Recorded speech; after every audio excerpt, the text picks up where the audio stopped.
نحمده ونستعينه ونستغفره ونعوذ بالله من شرور أنفسنا ومن سيئات أعمالنا. من يهده الله فلا مضل له ومن يضلل فلا هادي له، وأشهد أن لا إله إلا الله وحده لا شريك له، وأشهد أن سيدنا ونبينا محمدا عبده ورسوله صلى الله عليه وعلى آله وسلم تسليما كثيرا. يا أيها الذين آمنوا اتقوا الله حق تقاته ولا تموتن إلا وأنتم مسلمون. يا أيها الناس اتقوا ربكم الذي خلقكم من نفس واحدة وخلق منها زوجها وبث منهما رجالا كثيرا ونساء، واتقوا الله الذي تساءلون به والأرحام إن الله كان عليكم رقيبا. يا أيها الذين آمنوا اتقوا الله وقولوا قولا سديدا يصلح لكم أعمالكم ويغفر لكم ذنوبكم، ومن يطع الله ورسوله فقد فاز فوزا عظيما. أما بعد عباد الله،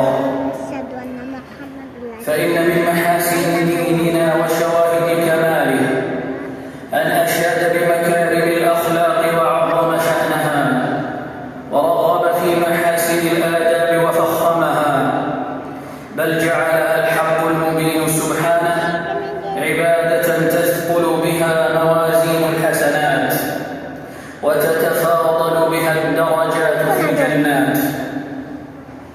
ألا وإن من أفضل خصال المسلم وأجلها وأجمل أخلاق المرء وأنبلها خلق الرفق، الذي هو لين الجانب بالقول والفعل، واللطف في أخذ الأمور بأحسن الوجوه.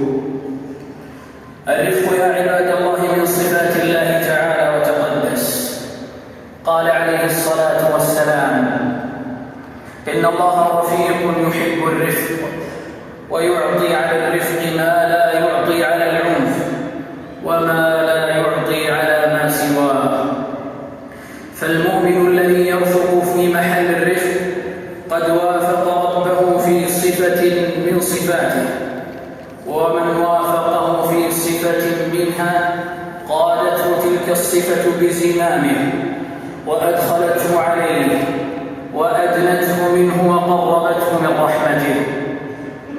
فإن الله تعالى يحب أسماءه وصفاته، ويحب ظهور مقتضى صفاته وظهور آثارها في العبد، وهو رفيق يحب الرفق ويحب أهل الرفق. والرفق أيها المسلمون كان من أرفع أخلاق سيد ولد آدم عليه الصلاة والسلام وأعظمها وأظهرها أثرا في كمال رسالته وأداء أمانته وتمام نصحه لأمته. من أجل ذلك خصت هذه الخصلة بالذكر من بين شمائله العظيمة، فأشاد بها الوهاب في الآية الكريمة فقال سبحانه: فبما رحمة من الله لنت لهم ولو كنت فظا غليظ القلب لانفضوا من حولك.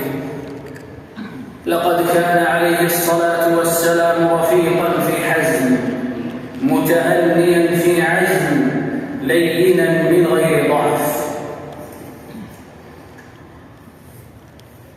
ولقد جنى ثمار رفقه عليه الصلاة والسلام العالم والجاهل. ولقد جنى ثمار رفقه عليه الصلاة والسلام العالم والجاهل، والموافق والمخالف، والعدو والموالف، ووجد برد دينه ولطفه الصغير والكبير، والغني والفقير، والشريف والوضيع، بل والوليد الرضيع. ولا جرم فهو الموصوف بقول الحق جل وعلا: وإنك لعلى خلق عظيم. جاء يهودي إلى النبي صلى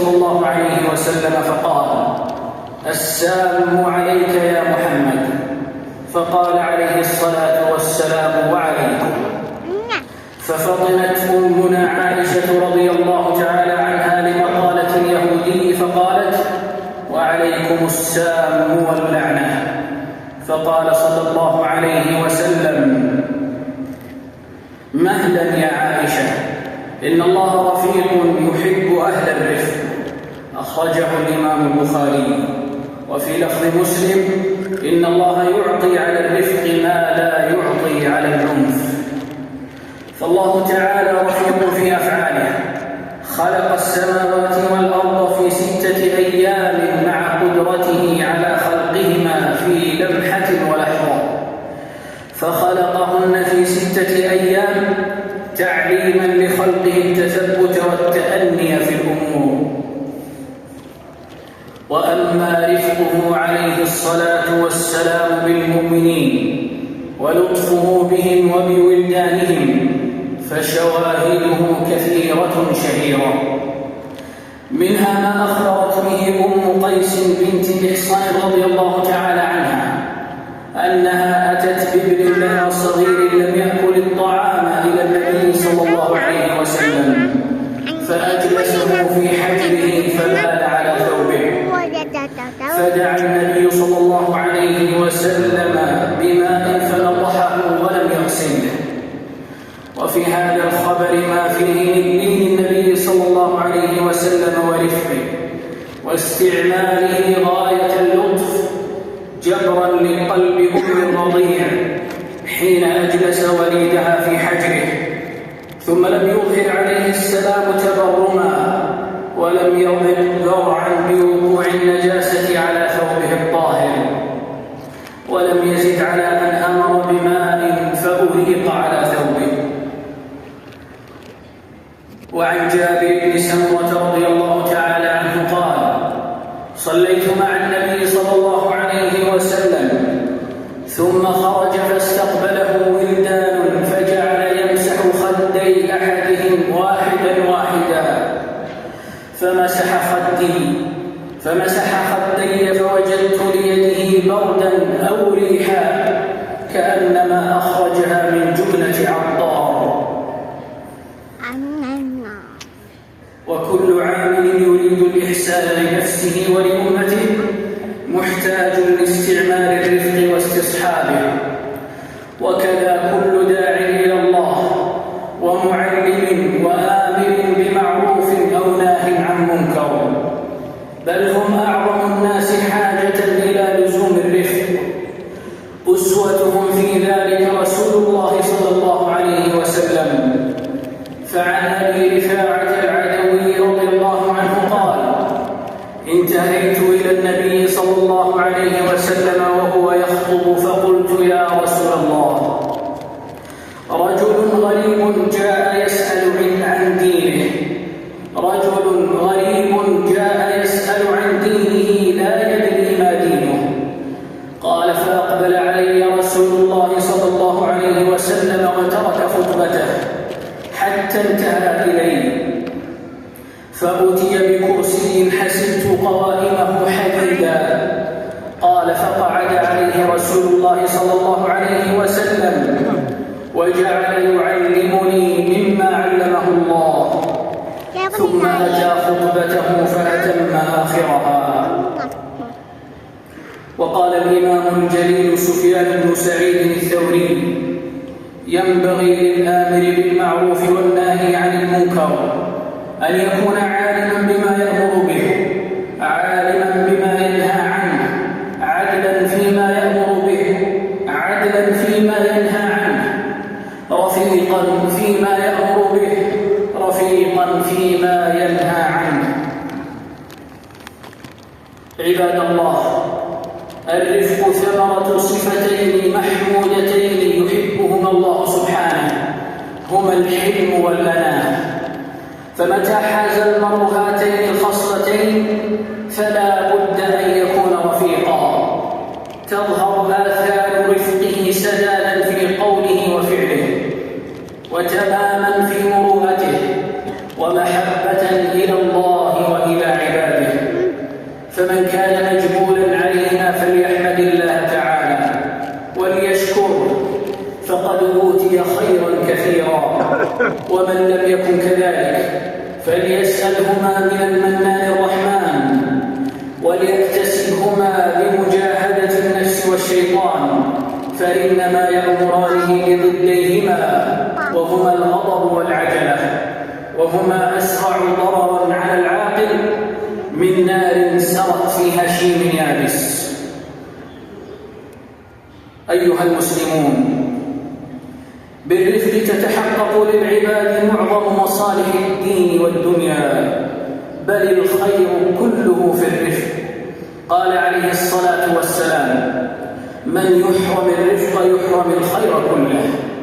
وهذا الحديث من جوامع الكلم النبوي، فإنه حوى معاني كثيرة جليلة بأوجز عبارة، وهو دال على دخول الرفق في العبادة ومع الناس في المعاملة. فمن حرمه في العبادات أداها مستعجلا مشتت الفكر حريصا على الفراغ منها، فحرم لذتها وبركتها وخشوعها وكمال أجرها. ومن حرمه في معاملة الناس ساءت صحبته لهم، وحرم مودتهم واكتسب عداوتهم، وربما تعدى إلى ظلمهم، وذلك حرمان الخير كله وتحقق الشر بحذافيره. وصدق رسول الله صلى الله عليه وسلم حين قال: لا يكون الرفق في شيء إلا زانه، ولا ينزع من شيء إلا شانه. بارك الله لي ولكم في القرآن والسنة، ونفعني وإياكم بما فيهما من آيات الله والحكمة. أقول ما تسمعون وأستغفر الله لي ولكم. البارئ الخلاق الهادي بفضله ورحمته لأحسن الأخلاق، والصلاة والسلام على سيدنا ونبينا محمد الموصوف بأحسن الخصال وأكمل الخلال. أما بعد، فإن الرفق يا عباد الله أفعال وأقوال لا تصدر إلا من حليم. ولما كان الرسل عليهم السلام مفتقرون في دعوة أقوامهم إلى الرفق، أكرمهم ربهم بصفة الحلم التي هي سيدة الخصال الرفيعة، وهي قطب العقل، أو قد تكون أرفع منه. قال التابعي الجليل رجاء بن حلوة رحمه الله: الحلم أرفع من العقل، لأن الله عز وجل تسمى به. وقال سبحانه مادحا عبده وخليله ونبيه إمام الحنفاء ووالد الأنبياء إبراهيم عليه الصلاة والسلام: إن إبراهيم لأواه حليم. وقال جل جلاله واصفا إسماعيل عليه الصلاة والسلام: فبشرناه بغلام حليم. وأما نبينا وسيدنا وقرة أعيننا محمد عليه الصلاة والسلام، فقد سما في هذه الخصلة إلى ذروتها وبلغ منها غايتها، وشواهد ذلك لا تحصى في سيرته العطرة وحياته المباركة. من أجل ذلك كان الاقتداء برسل الله الكرام، وعلى رأسهم الخليلان عليهما الصلاة والسلام، مطلبا لازما لكل مسلم ينشد ما يحبه الله وتعلو به همته إلى التأسي بنعوت صفوة خلق الله. ألا وإن من أسباب اكتساب العلم كثرة ذكر الله تعالى، فإن به تنشرح الصدور فتتسع لتحمل العوارض المزعجة المسببة سرعة الغضب ومجافاة الرفق. ومن وسائل تحصيل الحلم علم الإنسان أن به تحفظ قوى عقله، فإن الغضب مذهب للإدراك منقص للعقل. ومن وسائل اكتساب الحلم مجالسة أهل الفضل والعلم والحكمة، فإن الأخلاق الحسنة تسري بالمجالسة والمخالطة، كما أن مساوئ الأخلاق تعدي بالمخالطة. ومما يكسب الإنسان الحلم علمه بأن سرعة الغضب وكثرته سبب لعلل بدنية كثيرة، فحقيق على كل عاقل أن يكتسب من الأخلاق ما يحفظ به دينه وبدنه وينفع به نفسه ومجتمعه، وأن يستعين على ذلك بالأسباب الشرعية التي من أجلها الدعاء، فإنه لا حول للعبد من حال إلى حال أحسن منها إلا بالله الذي خلق فسوى. ولقد كان من دعائه عليه الصلاة والسلام: اللهم اهدني لأحسن الأخلاق لا يهدي لأحسنها إلا أنت، واصرف عني سيئها لا يصرف عني سيئها إلا أنت. أيها المسلمون، إن خير ما تشاغلتم به في يومكم هذا كثرة الصلاة والسلام على نبيكم قائد المرسلين وخاتم النبيين، أول من ينشق عنه القبر، وأول شافع، وأول مشفع. اللهم صل على محمد وعلى آله وأزواجه وذريته كما صليت على آل إبراهيم إنك حميد مجيد، وبارك على محمد وأزواجه وذريته كما باركت على آل إبراهيم إنك حميد مجيد. وارض اللهم عن خلفائه الأربعة أصحاب السنة المتبعة أبي بكر وعمر وعثمان وعلي، وعن الصحابة أجمعين، وعن تابعيهم ومن تبعهم بإحسان إلى يوم الدين. اللهم أعز الإسلام والمسلمين، اللهم أعز الإسلام والمسلمين، اللهم أعز الإسلام والمسلمين، وأذل الشرك والمشركين، ودمر أعداءك أعداء الدين، وانصر عبادك المؤمنين يا قوي يا عزيز. اللهم كن لإخواننا المستضعفين المظلومين في كل مكان معينا وظهيرا ومؤيدا ونصيرا. اللهم احفظ إخواننا في فلسطين من عدوان المعتدين وكيد الكائدين. اللهم أمن خوفهم وسد جوعتهم واجمع كلمتهم وانصرهم على عدوك وعدوهم. اللهم آمنا في أوطاننا ودورنا، ووفق اللهم أئمتنا وولاة أمورنا. اللهم أيد بالحق والهدى إمامنا وولي أمرنا خادم الحرمين الشريفين.